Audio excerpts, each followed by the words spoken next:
Hey, what's up, everyone? Welcome back to the channel. If you're in Canada and you've got some USDT just sitting in your wallet and you're looking to turn it into Canadian dollars, you're in the right place. Today, I'm going to show you a super simple way to convert your USDT to USDC on the Solana network using Jupiter, and then swap that USDC for CAD through PayTrie. So, let's dive in. I'll show you exactly how to do it step by step so you can start turning your crypto into Canadian dollars today.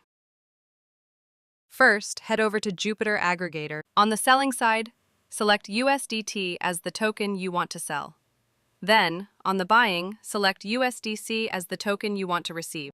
Now enter the amount of USDT you want to convert. The system will automatically show you how much USDC you'll receive based on the current exchange rate. After checking everything, click Swap to confirm your transaction. Now that we've got USDC in our wallet, the next step is to transfer it to PayTrie, which allows you to convert your USDC into CAD directly. First, head over to PayTrie and log into your account. If you don't have one, no worries, it's super easy to set up. Once you're logged in, navigate to the Sell section, select USDC on Solana, and enter amount you want to sell. Once ready, click Sell, then paste in your wallet address and click Submit. You will then send the stablecoins from your wallet or exchange wallet to PayTrie's wallet address. Detailed instructions will be provided on the confirmation page, as well as in an email from PayTrie.